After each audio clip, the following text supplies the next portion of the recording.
In the mountains of western Sichuan province lie several tribes who are distinct from all other people groups.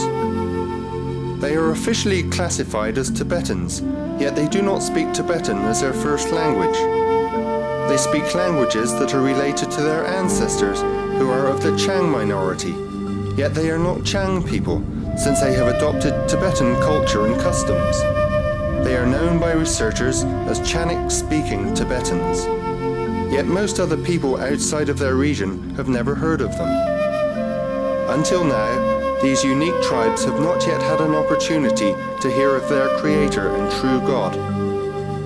They are a colourful people who live in majestic surroundings. Their mountains are steep, their rivers are fast, their festivals are exciting, but their temples are full of idols and their souls are empty of Jesus. Today, there is no church among these people, and you are invited to see God fulfill His promise of being worshipped by all peoples, including these.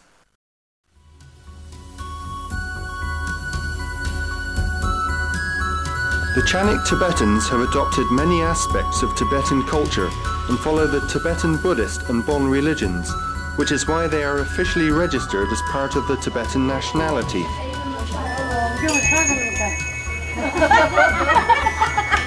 But unlike the larger Tibetan tribes, such as the Kamba and Amdo, and unlike the Qiang, Qiangic-speaking Tibetans are practically unknown to outsiders.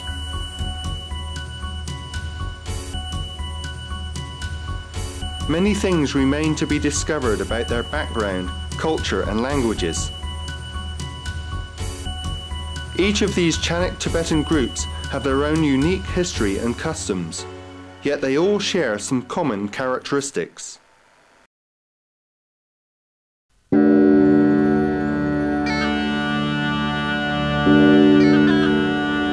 The first main characteristic is isolation.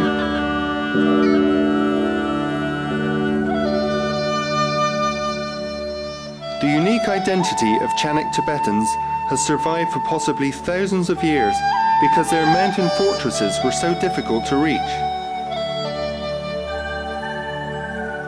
Even today, in the age of jet planes and high-speed trains, many Qiangic Tibetan villages are only accessible by hiking for hours along mountain footpaths.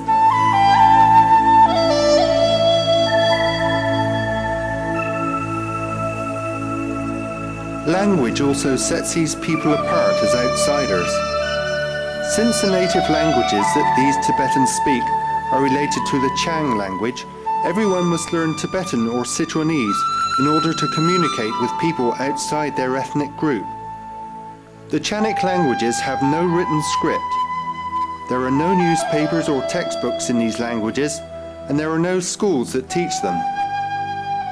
Qiangic Tibetan children, therefore, need to learn a second language in order to go to school, and so are at a disadvantage to those who speak Tibetan or Chinese as a first language.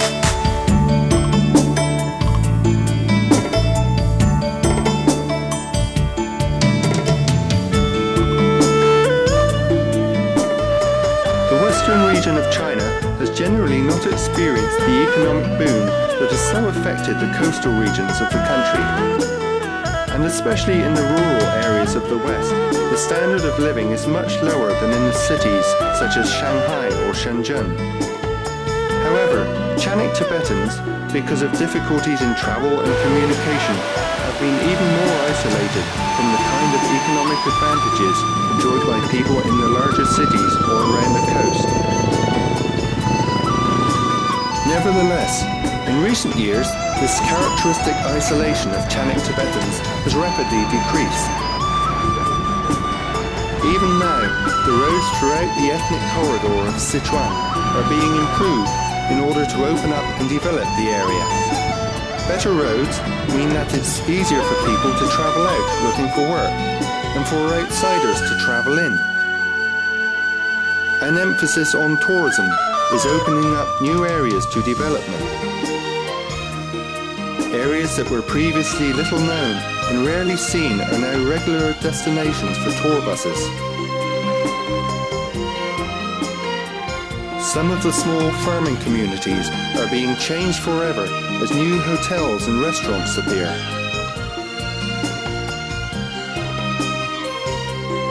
In areas that have electricity, satellite TV dishes can be seen on the roofs of people's homes.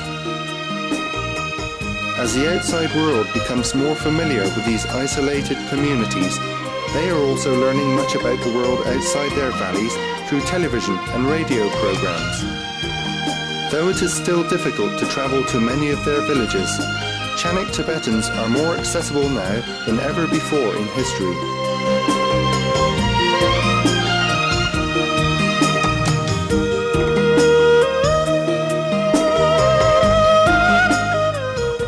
Another common characteristic of Qiangic-speaking Tibetans is that they are mostly subsistence farmers.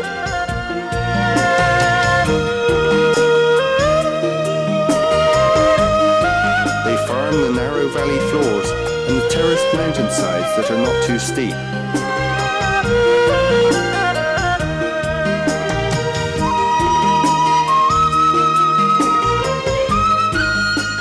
They graze yaks, sheep and goats on the mountainsides and the high alpine grasslands.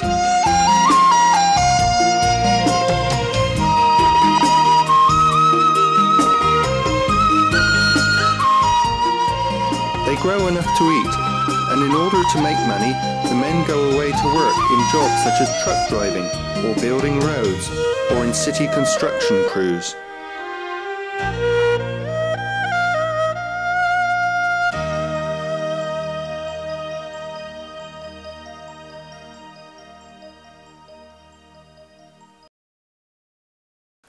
Probably the most outstanding characteristic of Qiangic-speaking Tibetans is their common practice of Tibetan Buddhism. Because of their intense devotion to their religion, Tibetans have been called the most religious people in the world. Most Tibetans feel that to be Tibetan is to be a Tibetan Buddhist. Their identity is in their religion.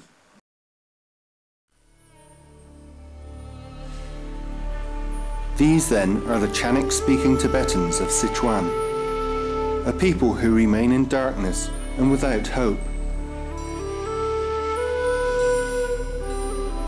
When God's Son hung on the cross, it was also for the sins of these people, although most of them have never heard this truth. God's prophecy in Revelation chapter 7 verse 9 of people from every nation, tribe, people and language standing before the throne includes Qiangic Tibetans, and it's a prophecy that will be fulfilled.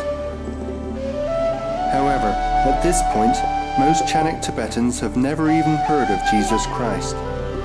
Most have no one to tell them about the way of salvation. Most of their languages have never yet been used in prayer to the one true God.